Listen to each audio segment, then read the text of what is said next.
What I want to say at the beginning of this is I hope you have your seat belts to strap yourselves in, because these final verses, 13 through the end of the chapter, I hope what you glean from this, and yes, I'm using that word purposefully, I hope what you glean from this is the magnificence of this book. If you haven't caught it yet, this book, for me, from the Old Testament, this book is perhaps the most influential. And you're going to see all of the characteristics of why I think that in these last verses. So I want to start with this question. Have you ever lost anything? Oh, all the time. My mind. Okay. Yeah. Welcome to the club. We've all lost something. The very first message in this, I titled Lost and Found Part 1. And you may wonder why the next message after that was not called Lost and Found Part 2, but why I've waited all the way until the end. And it's for this reason. In the first 5 verses of this book, what we found was that Naomi, the main character, loses everything, correct? She loses her husband, she loses her children, she loses land, she loses food, she loses everything. And most importantly, in her own mind, she's lost God. Because remember, at the end of chapter 1, she says, I went out full, but God brought me back empty. The course of this book, as we've followed Naomi, we have seen Naomi try very hard by human wisdom to find again what she had lost, including, even though she didn't realize it, including her relationship with Yahweh. Well, now we come to the very end of this, and an amazing little fact comes out. In chapter 1, verses 1 through 5, she loses everything. In chapter 4, verses 13 through 17, she gains everything back and more. And as a matter of fact, here's a fascinating little fun fact. It's the exact same number of Hebrew words in verses 1 through 5 as there are 13 through 17. So every single thing that she lost, down to the actual number of words in Hebrew, she gains back in verses 13 through 17. Fascinating little fact. So what we want to do today is we want to look specifically at a number of different things. And this is why I say you got to kind of hold on. There's going to be a lot to wrap up here. But we're going to be looking first of all at why Ruth, the book of Ruth, is so impactful as we walk through these last verses. We're going to find first that God has an incredibly powerful plan. We're going to find second that God has an incredible passion for his own people. We're going to find third that God has a perfect purpose. And then we want to look at the 4 significant factors of why Ruth is so important. And we're going to look genealogically, we're going to look chronologically, we're going to look covenantally. We're going to look at a lot as we wrap this thing up. So we're going to dive in, and we're going to see exactly what now Naomi, again, the main character, what Naomi is going to find that she has lost. In actuality, what we find here is it's what God has restored. It's what God has refreshed. It's what God has redeemed back to Naomi's life. So starting in verse 13, and I'm going to start with just one verse because I want you to see how much is contained in this one verse. Verse 13, so Boaz took Ruth, and she became his wife. And when he went into her, the Lord gave her conception, and she bore a son. Now, we're going to stop right there because you have to see everything that gets redeemed. And I want you to just see this, first of all, I want you to see this as the powerful plan that God has. The first thing we find here in this short verse is we find that there's a marriage. And the marriage is Boaz to Ruth. And we've been through this to understand from Ruth's perspective, what did it mean to marry the boss? What did it mean to come from nothing and be elevated through marriage to you're the head. You're married to the guy who owns it all. But there's something really significant, and I want to turn the tables here and look at this specifically from the standpoint of our main character, Naomi. So this marriage brings to Naomi first, it brings the promise of food unending. Remember, one of the things we said you had to have to survive was food. With the marriage to Boaz, this means the end of her search for food. She doesn't have to search for food anymore because now she's married into Boaz, who owns all the fields, and now, by the way, owns all of her fields. This is Boaz, who stayed true to the covenant promise, stayed in the land when the famine was there, and now God has richly and abundantly blessed him, and by blessing him, Naomi gets blessed. So this marriage brings the end of her search for food. And it possibly, just at the outset, just because we stop with they got married, we see that it could end her search for children. The necessity for the continuation of the seed line. But then we find that there's a birth. The birth now means the end of the search for Naomi for children, and it means the continuation of not only the covenant promise, the seed line to Abraham, land, seed, blessing forever, but it's the continuation of Elimelech, the continuation of Mahlon, the continuation of all that happens to Naomi in what she lost with her husband, Mahlon and Chilion. Now, in this birth, that's all brought to bear. Third, there is God's intervention. This is an incredibly big plan, because let's make sure we understand who it is that gives this child to Boaz and Ruth and ultimately to Naomi. This is God's gift to her. And let's just not forget, I went out full, but God brought me back empty, and yet who is the one who's supplying the blessing over and over and over? And remember, the Bethlehem women said, you're going to give birth. There's going to be a child brought into this family, and the Lord's the one that's going to bring this child. Well, now the fullness of that happens. And we see this, and I love the New Testament phrase, in the fullness of time. And that really translates to when God says it's going to happen, it happens. Now, that also means there's an heir. There's now an heir apparent to Elimelech and Mahlon to carry on that name. This is how important it is for God to carry on the legacy of the family. So now there's an heir, a male heir, to carry on the name of Elimelech and Mahlon. This also means an end to Ruth's barrenness. Ruth is likened to Rachel and Leah, who for a time period, both Rachel and Leah were barren, if you'll remember. And so in the format, or in the foreshadowing coming out of Rachel and Leah, we get Ruth, who is barren for a time with Mahlon, and now under Boaz, God delivers a child. We also see this as God's faithfulness to his covenant. Because remember, to Abraham, land, seed, blessing forever. Well, this is the promise that God has given to the seed line to continue, because as we'll find out at the end of this chapter, it's the seed line that's going to come from Obed to Jesse, to David, to Christ.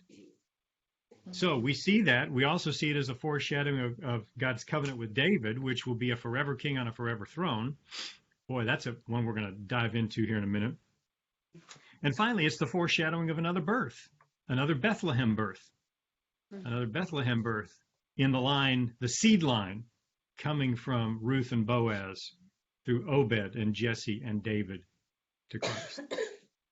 So let me ask you a favor. Could you just say this little word with me?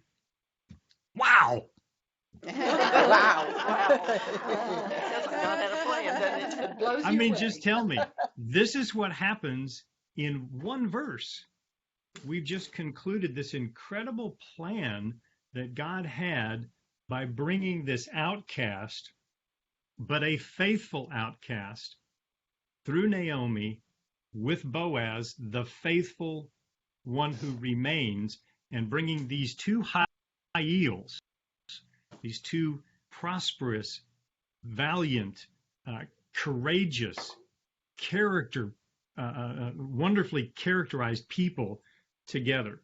And I'll say it again, because if you go back and you study other commentators, you'll see it was love at first sight. Let me just ask you again, did you ever see anywhere in this entire book that Boaz went, oh man, is that a looker?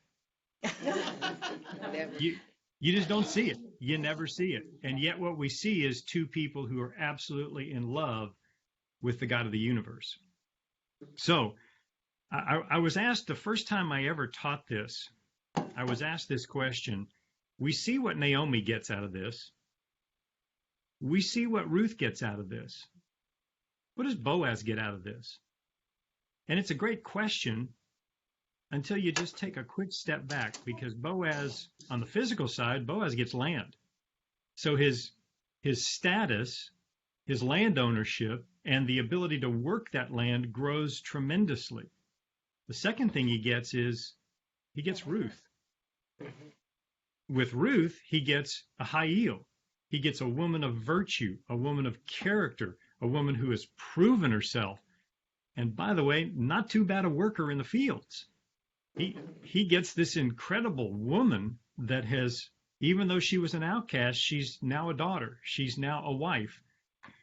The third thing he gets is he gets the ability to continue the line.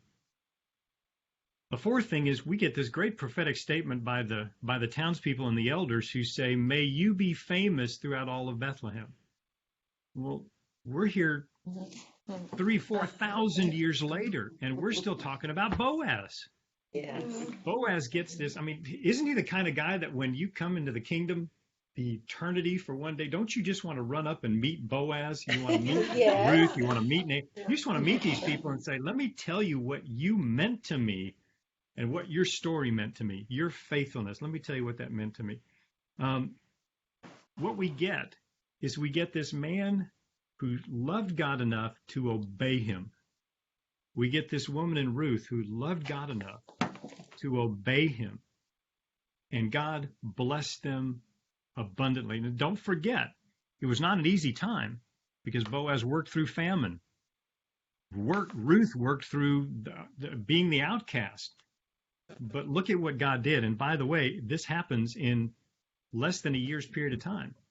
So from the time that Naomi and Ruth hit Bethlehem to this time, we're talking about less than a year's period of time. God dramatically changes these lives with his plan. And here's what I'd say.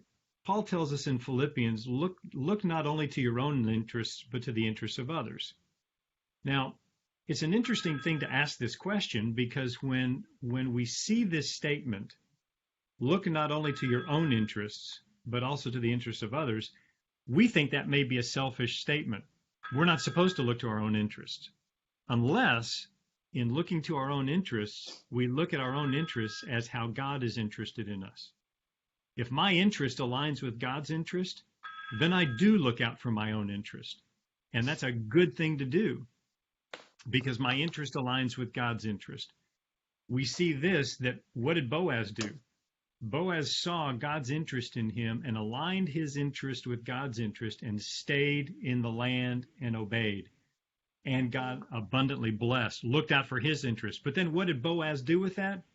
He looked out for the interest of his workers. He looked out for the interest of Ruth. He looked out for the interest of Naomi. He looked out for the interest of the lineage of Elimelech and Mahlon. He looked out for everybody's interest, and God abundantly blessed. It's a marvelous circle of what God did just in bringing about this incredible, powerful plan for these people. Okay. Yes. We're going to move forward because that's just one verse. Let's look at 14 through 15. Then the women said to Naomi, these are the Bethlehem women, these are her friends, these are the witnesses. They said to Naomi, "Blessed be the Lord, who has not left you this day without a close relative, and may his name be famous in Israel." The women now, these friends, they in turn bless Naomi. Now remember, they've also blessed Ruth, and they've also blessed Boaz here, because they've talked about who they're going to be and how they're going to and how God's going to bless them. So they give they become the blessing vehicle for Ruth and Boaz and Naomi. Verse 15 says, "And may he be to you a restorer of life and a nourisher of your old age. For your daughter-in-law who loves you, who is better to you than 7 sons, has borne him." Now, this is what I call God's passion for his people.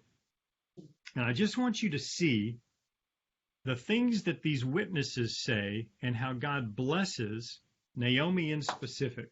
So first, they're speaking to Naomi because she's the main character. Second, they give glory and blessing to the Lord. So they give complete praise and honor to God. He is the one who has done all of this work.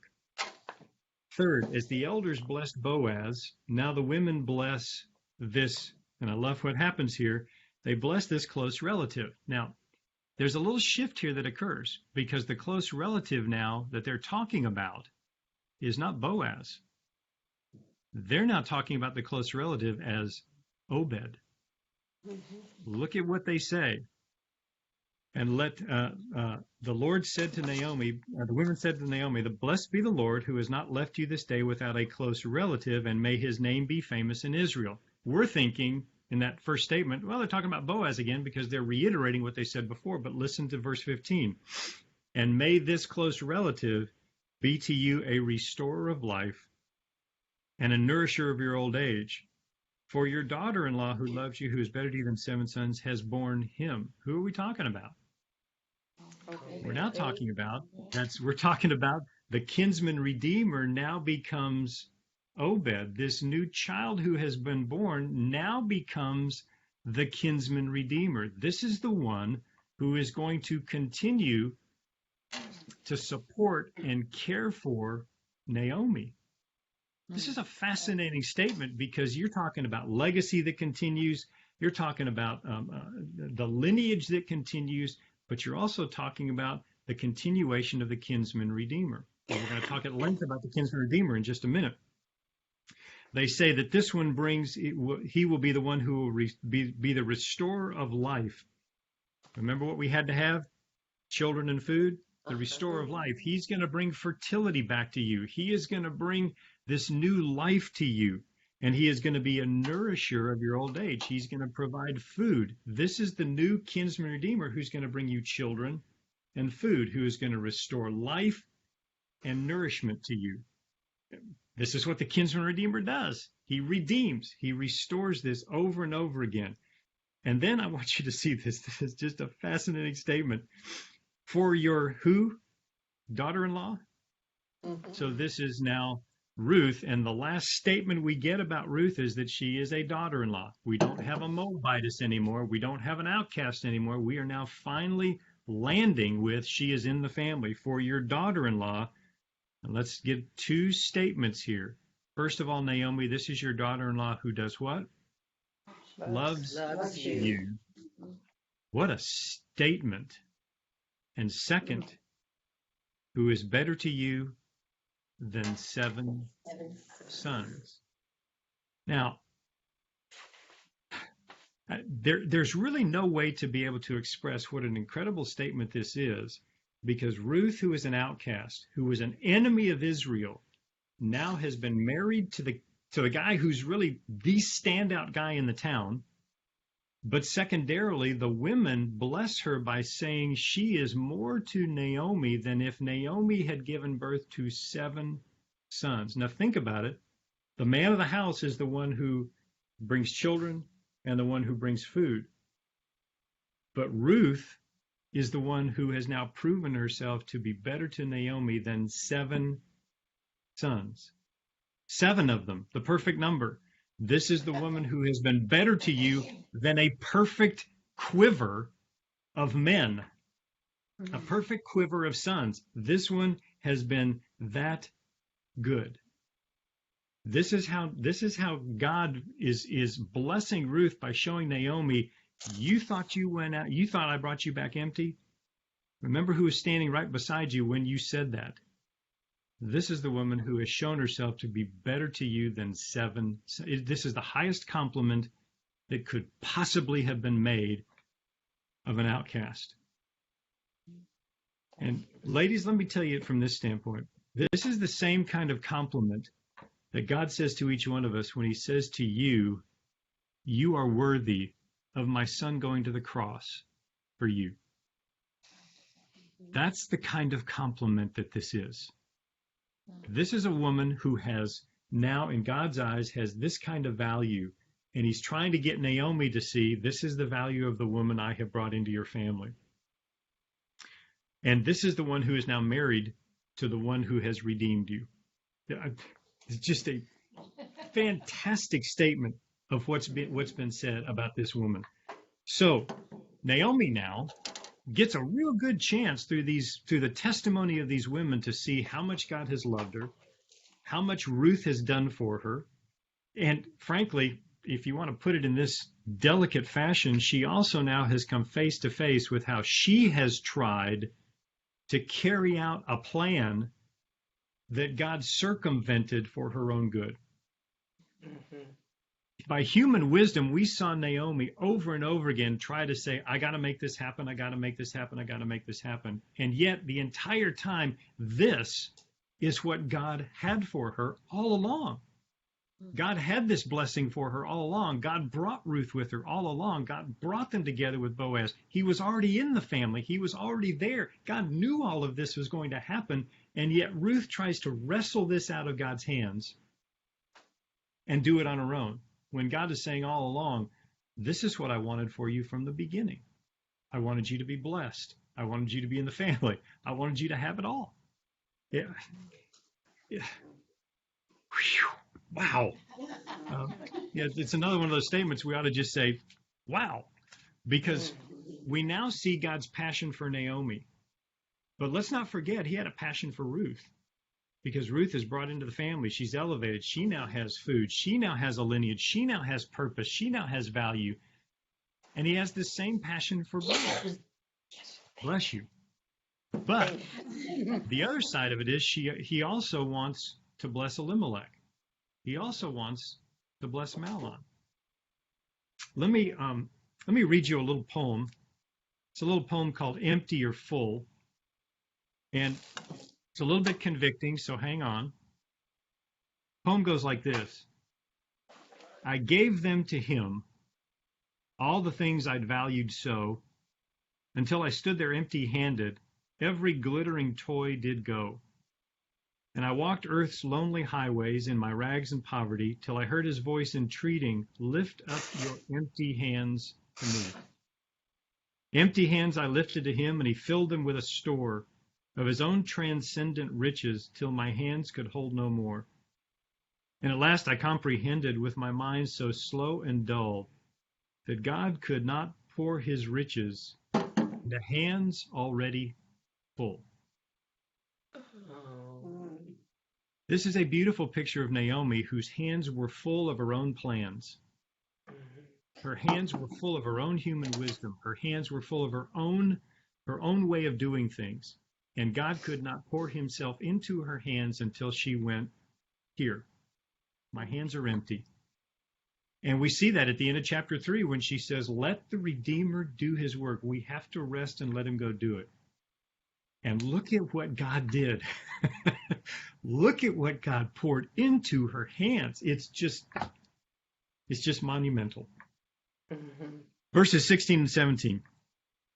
And now we see God's perfect purpose. Then Naomi took the child and laid him on her bosom and became a nurse to him. Now let me stop there real quick.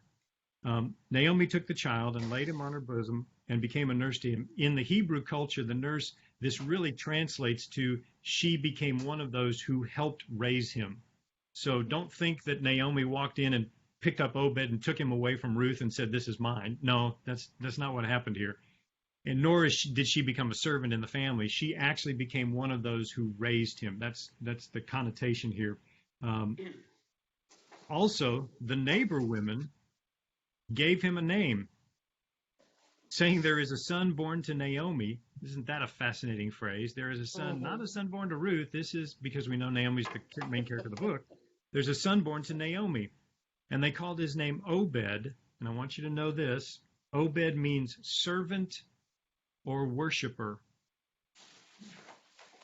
Isn't that ironic? So the name of the son of Elimelech, this is Elimelech is the grandfather whose name means my God is king.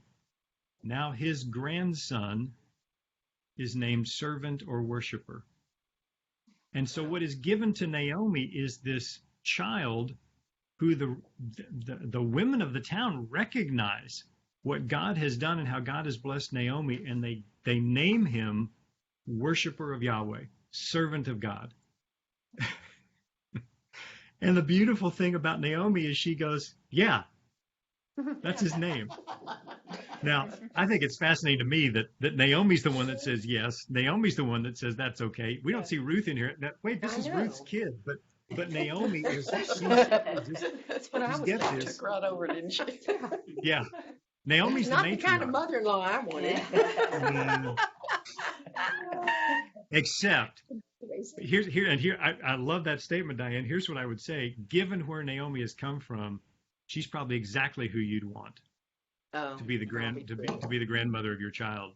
She's now full. She's going to teach him about God. Let me tell you, she's going to teach Obed all about this. So we get this beautiful picture of God bringing this around in his perfect purpose. We now get servant or worshiper of God who is born to Ruth and Boaz, a beautiful picture of who those two are, servants and worshipers of God, and who Naomi has now become in her own right.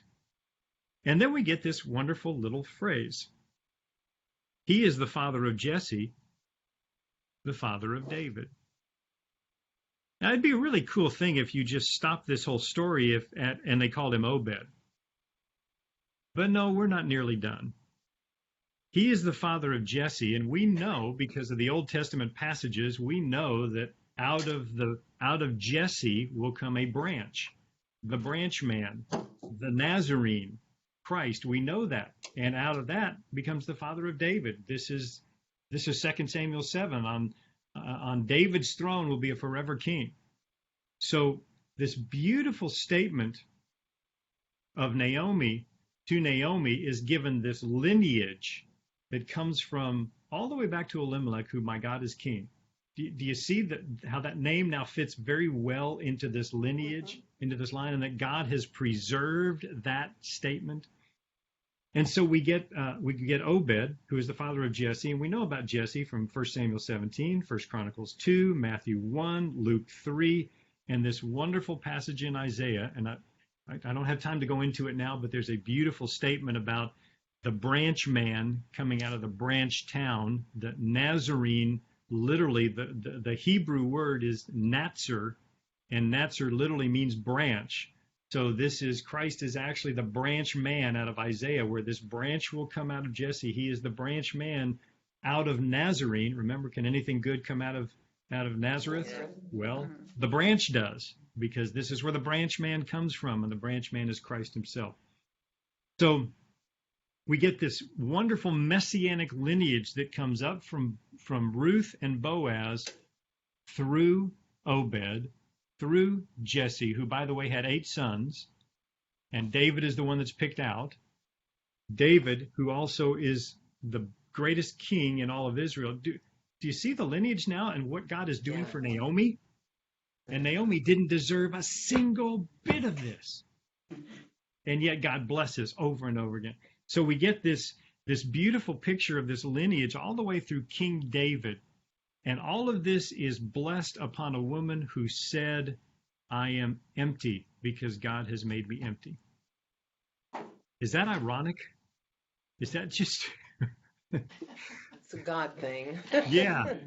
We can get so down in the dumps that we cannot raise our eyes to see the amazing blessings of God all around us. We're glad that in this story, she finally goes, okay, now I see it. Now I see God in the midst of this. But what we really see is, in the process of this whole thing, Elimelech gets blessed, right? The father, who's now the grandfather, who's now in the lineage of my God is king. Mahlon is blessed. This is Ruth's dead husband, who his lineage is continued. We obviously see Naomi blessed abundantly. We obviously see Ruth blessed abundantly. We obviously see Boaz blessed abundantly. And now we know Obed is blessed because he's in his family lineage. Jesse is blessed. He's in the family lineage. David is blessed. The nation of Israel is blessed. And let me just put it very delicately here. Look to the person on your left and the person on your right. Blessed. Because by the book of Ruth, we are the ones who are blessed. And I'll put it in this fashion. If Ruth had never wandered coincidentally into Boaz's field, Ruth and Boaz don't get together. Obed is not born. Jesse's not born.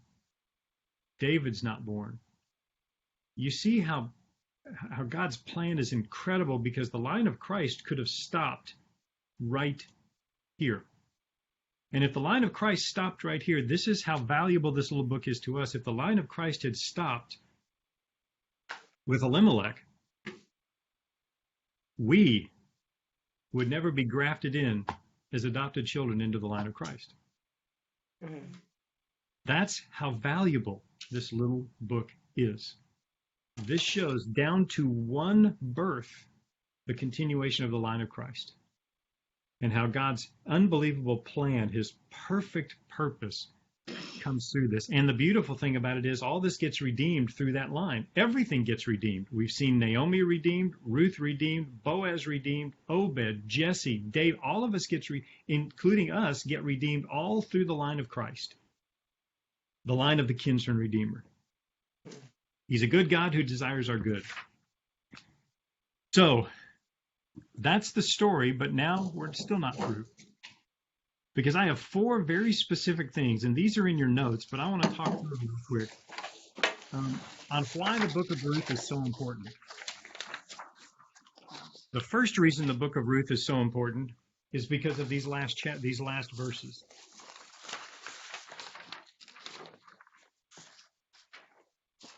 First of all, the book of Ruth is incredibly important genealogically. And I'm going to butcher a few of these names, but we're going to make a shot at it. Verse 18. Now this is the genealogy of Perez. Perez begot Hezron. Hezron begot Ram. Ram begot Amminadab. Amminadab begot Nahshon. Nahshon begot Salmon. Salmon begot Boaz. Boaz begot Obed.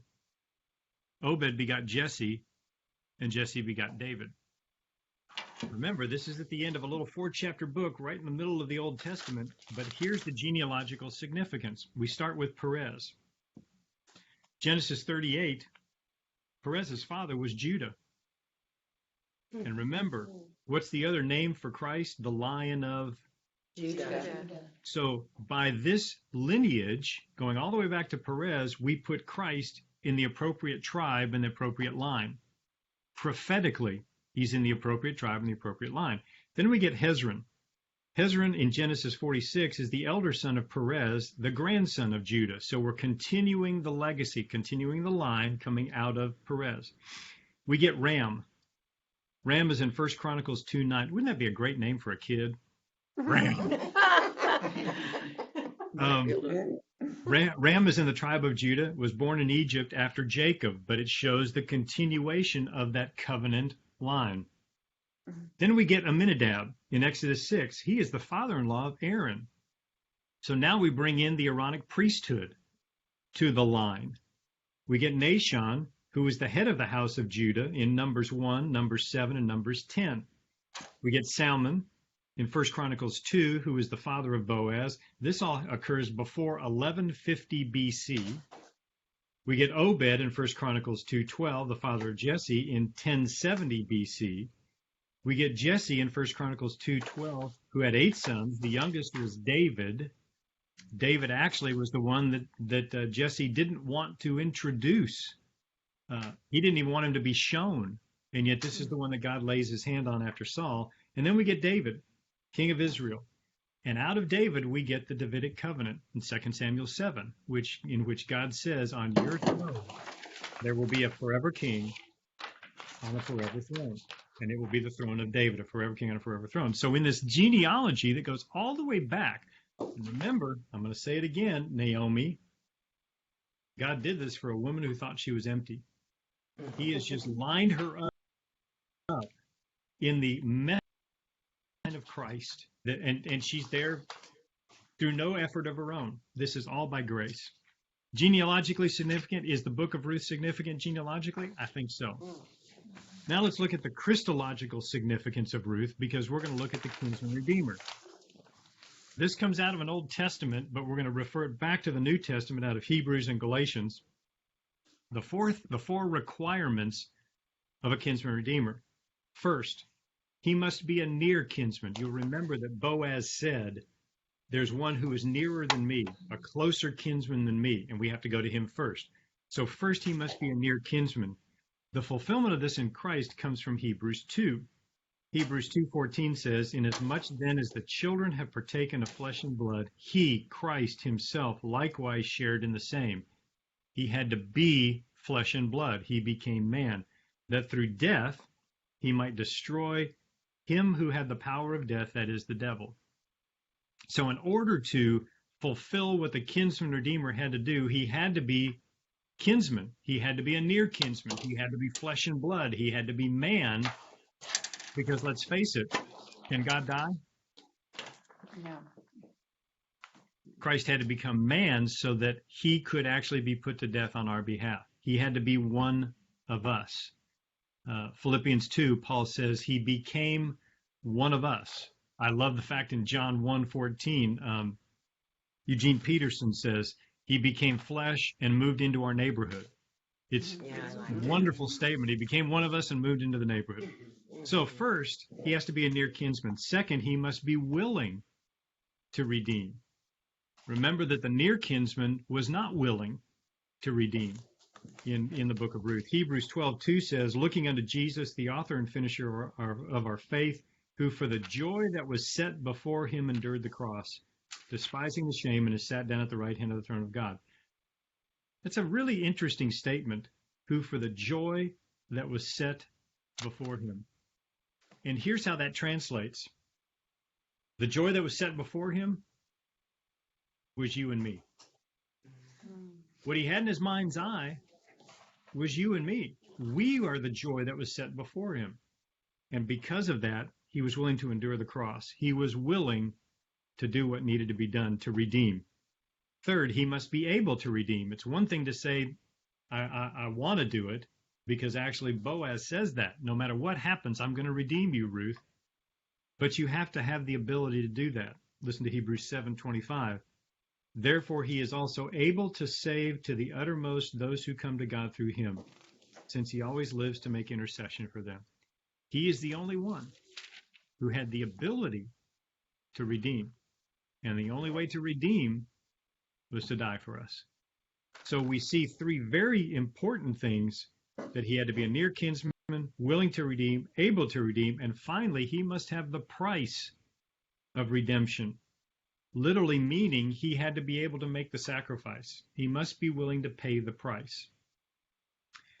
Galatians 4:4-5, but when the fullness of time had come, God sent forth his son, born of a woman, born under the law, to redeem those who were under the law, that we might receive the adoption as sons. Christ was willing.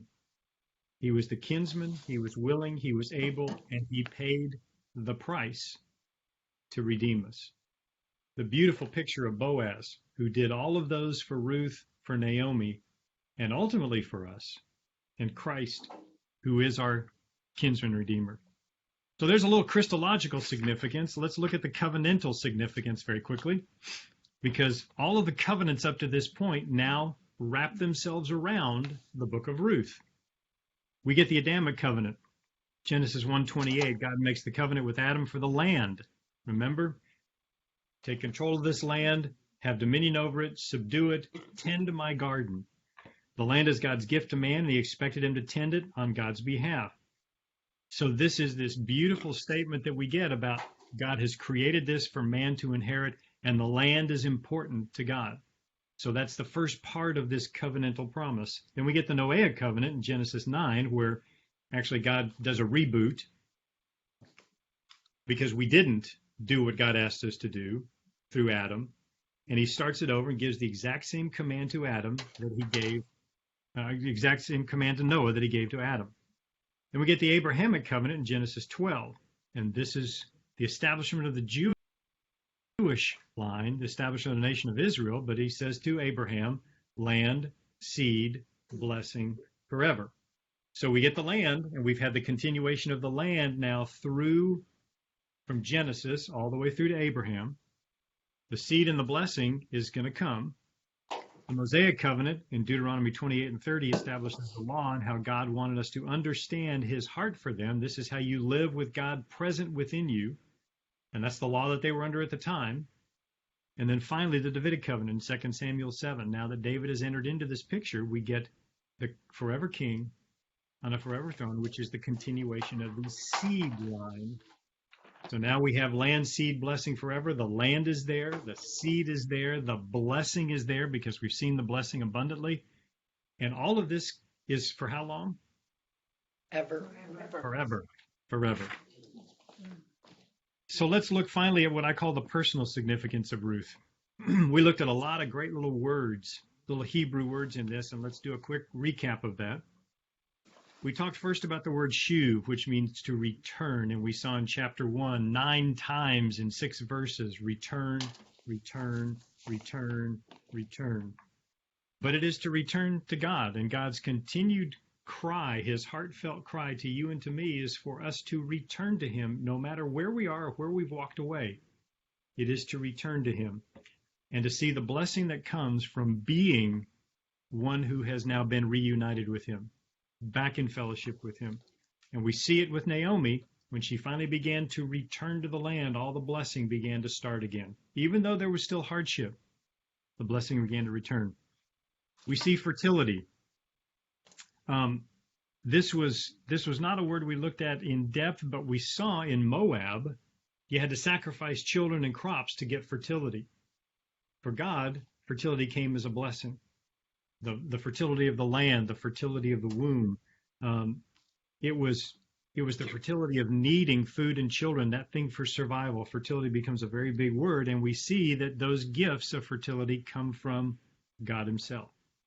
That's where the food comes from. That's where the children come from. They are gifts from God himself.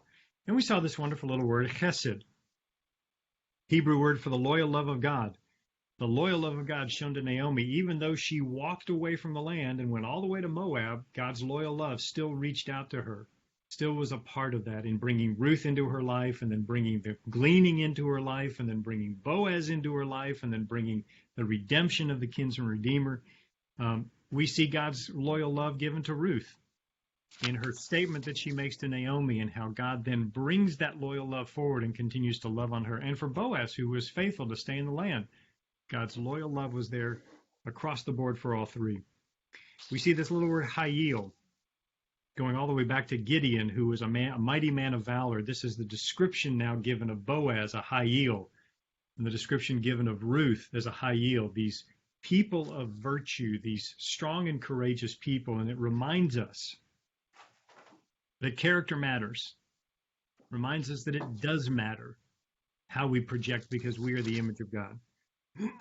We saw this little word tikva meaning hope, and we saw where Naomi returns to the land and there's no hope, but God has hope all around her, in Ruth, in Boaz, in food, in children, in the returning of friends, in the hometown. God just pours out hope time and time again if we'll only look for it. We saw the little word goel, the Hebrew word for the kinsman-redeemer, or the near relative, and the foreshadowing of Jesus Christ in the kinsman-redeemer. We saw this little word chen, meaning grace, and how grace was poured out on Ruth. Grace was poured out on Naomi. Grace was poured out on Boaz. And ultimately, I'll tell you, because of this little story for us, grace is abundantly poured out on us too, time and time and time again. Finally, we have the word redeemer. This is the word that describes who Boaz was to Ruth and who Boaz was to Naomi, who God was to Naomi and to Ruth and to Boaz, and ultimately who Christ is to us. The beautiful picture in these 4 chapters of the Redeemer, the one who redeems it all.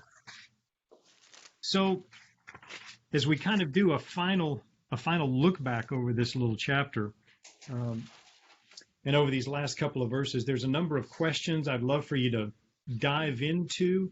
There's a number of things to say as we conclude here. How has God worked on you? How has God touched you with this little book? Do you need to return to him? Out of chapter 1, is there an area that you've walked away from him that you need to return to him and reestablish that fellowship with him? Are you looking for significance in some place other than God? Are you trying to control your circumstances? Are you holding too tightly to things that only God can work out? Do you need a place of refuge? Do you need to see God in the common, ordinary, every day of life? Because he's there. And he meets you there in those common, ordinary, everyday places of life. Do you know his loyal love? Have you experienced that love? Do you know him as the Redeemer? Has he redeemed things for you?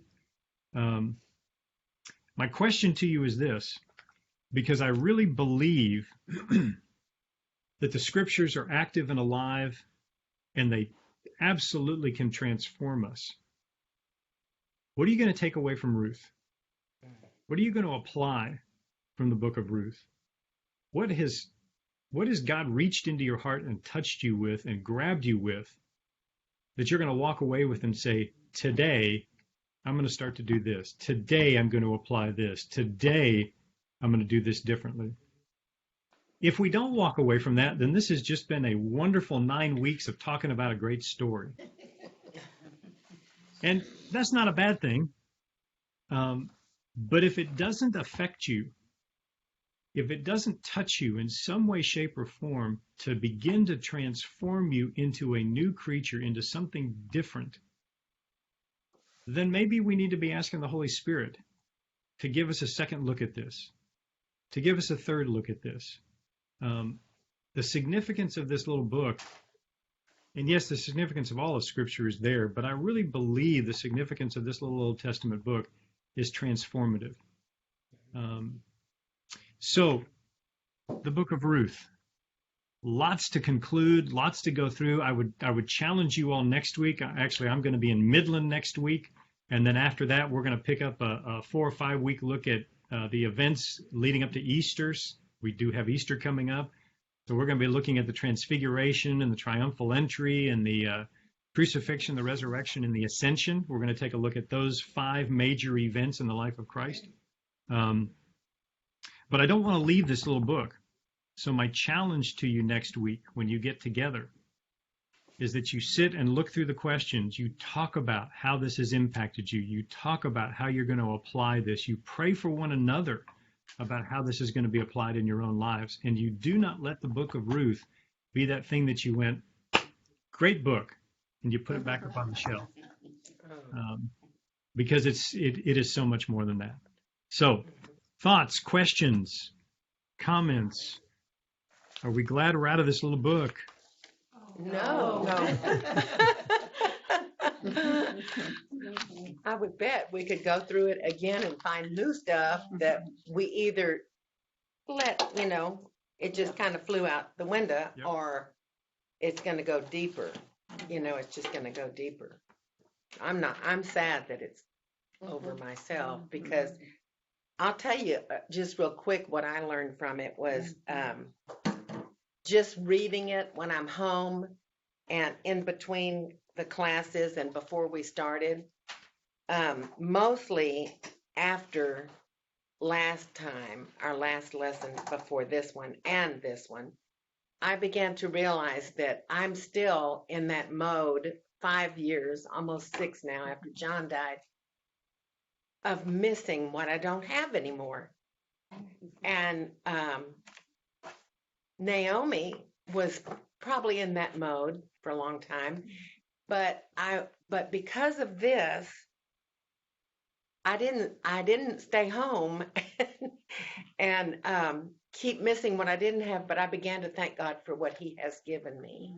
And it's so much. I still would love to have John back and have him healthy, but I don't focus on that anymore. I cry when I need to cry, but I look around and say, look what you've done for me. You've given me a ministry, given me friends, you've given me a church home. I mean, it's just so much that sometimes I just can't believe it. So thank you for this sweet book and for the way that you presented it, because I was Naomi. I really was. And I hope I never go back to that. Well, the beautiful thing is we all are Naomi to some respect, but the beautiful thing is we now have a book that can show us the simple prospect of just returning to God, letting go, not holding tight to those things, and returning to God and watching him transform us, watching him through the Redeemer transform us into something we never imagined could be a part of this again. You talk about hope. That is a wonderful reminder of the hope that we have by being tethered to the God of the universe, for whom nothing is impossible. Yeah. Exactly.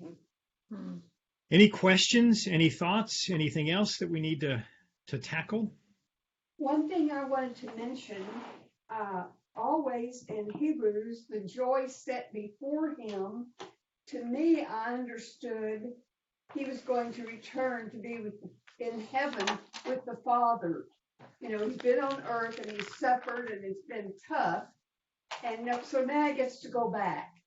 And I always thought that was the joy set before him, that this part was over. He was going to finish his work and go home.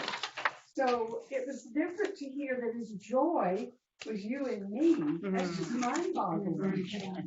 So let me. It's going to take me a second to find it, but there is a companion passage in Isaiah, and it's going to take me just a minute to find it. It's either, I think it's 53, but it may be 43.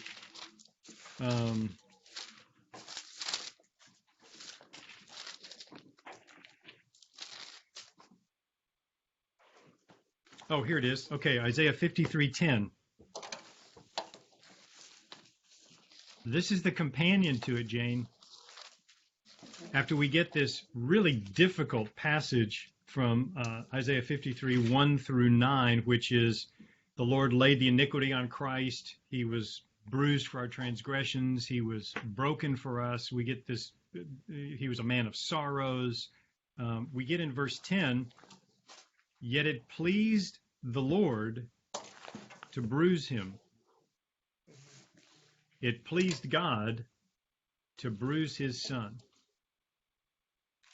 That's a very difficult passage to sit there and think about until you think about the fact that the reason it pleased him to bruise his son is because the end result of his son being bruised was you are going to be with him. That's the joy. That's the pleasing. And yes, there is this ultimate joy in Christ that he's going to go be sitting at the right hand of the Father and the work is done. But there is an ultimate to that. And the ultimate to that is that you now have access to the Father. You now are going to be with him for eternity. And it pleased the Lord to bruise him because he became an offering for your sin. That's what it says at the end of verse 10. He's put him to grief when you made his soul an offering for sin. He shall see his seed, he shall prolong his days, and the pleasure of the Lord shall prosper in his hand. That's the vision that God has, that when Christ went to the cross, it pleased God to have Christ on that. It's a really hard phrase.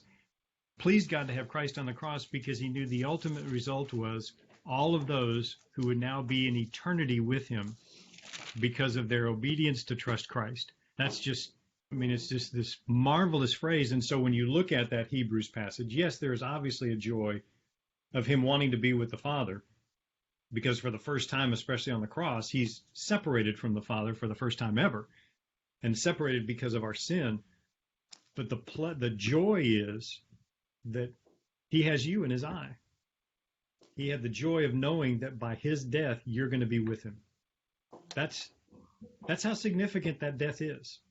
And by the way, the uniqueness of Jesus is that nobody else can claim to have ever done that. That's right. Yeah.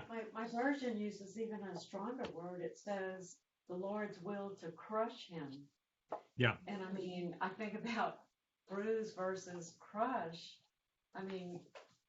Crush is almost just, well, it is Nothing totality, not just to harm him a little bit, but to totally sort of just Well, wipe him out. the old statement has been made, if you want to see how much God hates sin, look at the punishment of Christ. That's how much God hates sin. But to your point, if you go back to Genesis 3, verse 15, those words are used sometimes interchangeably. Yeah. He had his heel voluntarily bruised so that by his heel he could crush the head of Satan. The first gospel presentation, now you begin to see how all these passages begin to line up together. Yes. And that, by the way, that bruising was for the seed of the woman. This is, it's just, all of this fits really well together.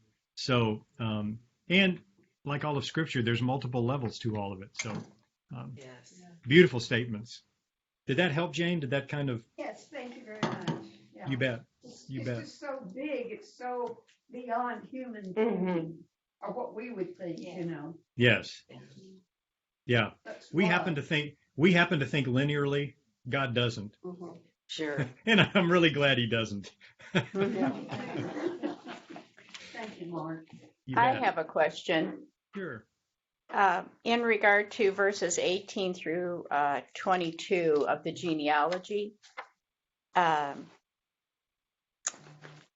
This book must have been written generations after Ruth and Boaz lived, because they're seeing the line continue, which is amazing. Someone had to be inspired by God to look back at their life and see the choices made. Well, and it's a great question. Remember, at the very beginning of this study, we said there's potentially 3 different people who may have written this story. One of those being potentially even Solomon. And could that have been Solomon looking back on this story and finally figuring out, I need to write down, and if you think about it, Solomon, the primary author of Proverbs, if you look back on it, but it also, with that, then that lineage would have come to bear. And all of the lineage was there up at least through Obed at the time of the writing. So even if it was Naomi who wrote the story, you could have gotten Obed and probably even Jesse out of that line. So the only one you're missing in there is David, because all the rest would have been passed. So depending on how long Naomi lived, if she was the author, you could have easily seen that all the way up to the last verse, which is, and by the way, let me add this to it, and David. Yeah. But those connectors, that's why there's the potential of multiple authors in this. The thought that it could have been Solomon, it could have been Naomi. There's even, is it Samuel that might even be one who had authored this. So based on that's a great question, but based on that, I think you can at least contain everything up until just David within that genealogy. And I think looking back as choices that we make and how it can influence a generation after us hits me between the eyes.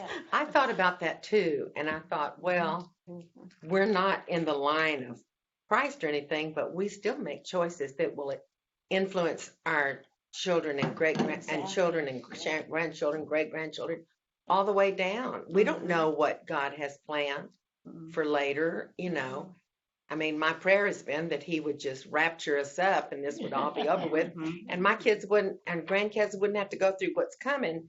But maybe that's not what's going to happen, and so we don't know.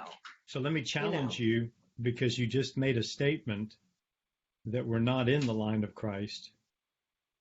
Oh. I know what you're saying. We're adopted.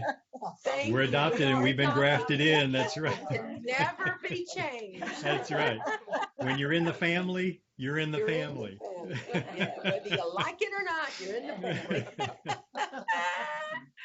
Mark, I have another additional. Mahlon and Elimelech are not mentioned in the lineage. Is there a reason why?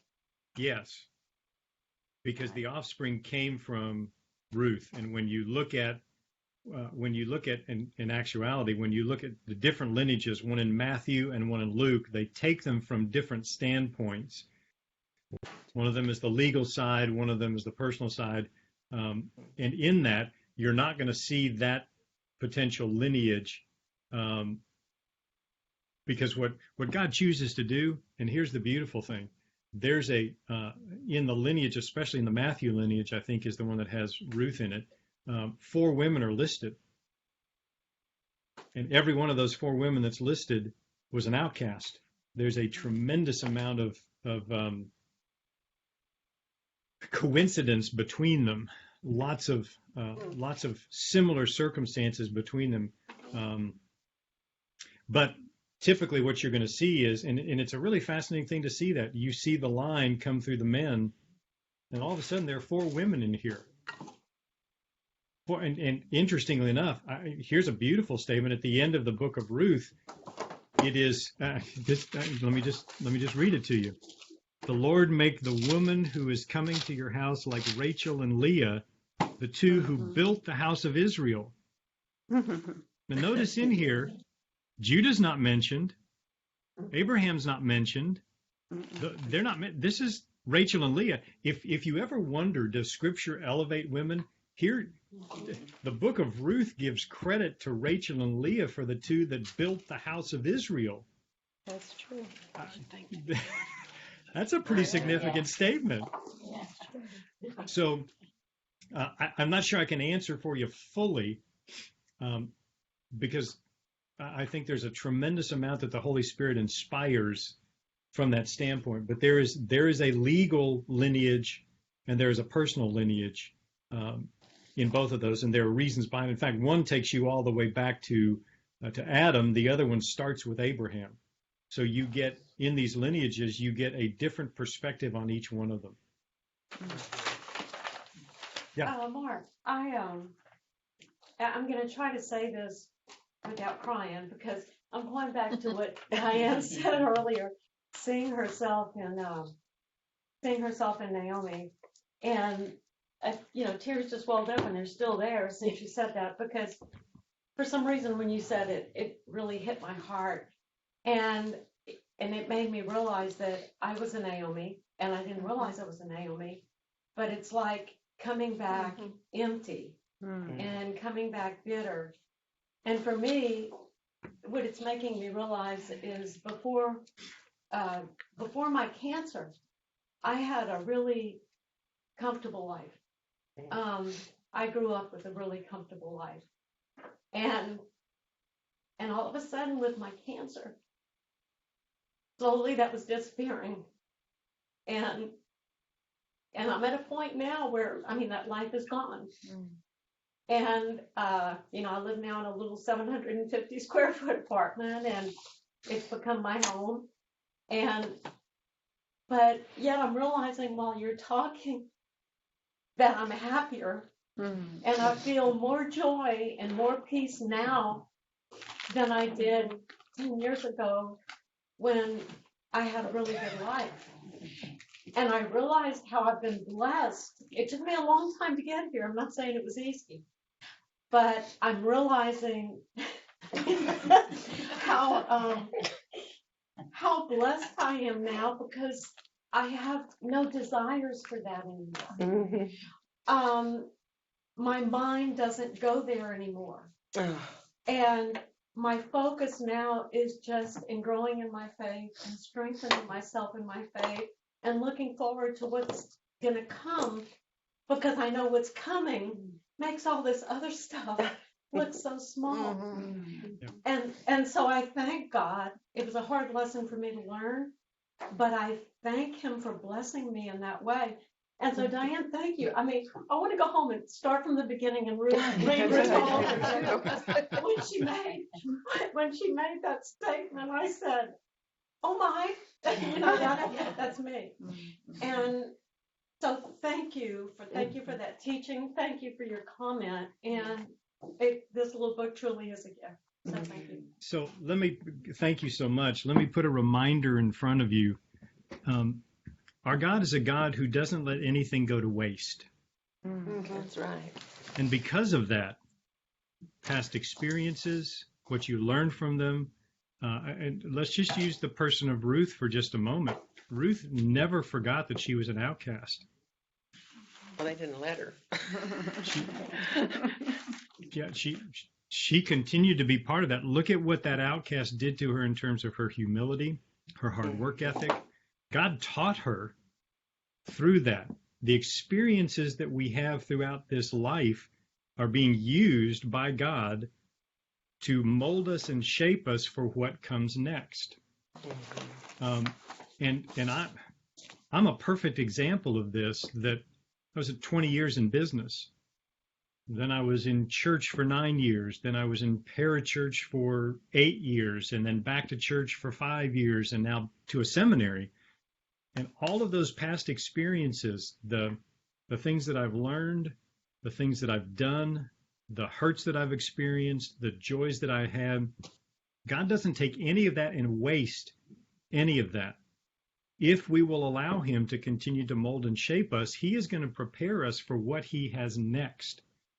And he's not going to throw those things away, but he's going to utilize those in that molding and in that refining of us for whatever comes next. So, yes, I hear you.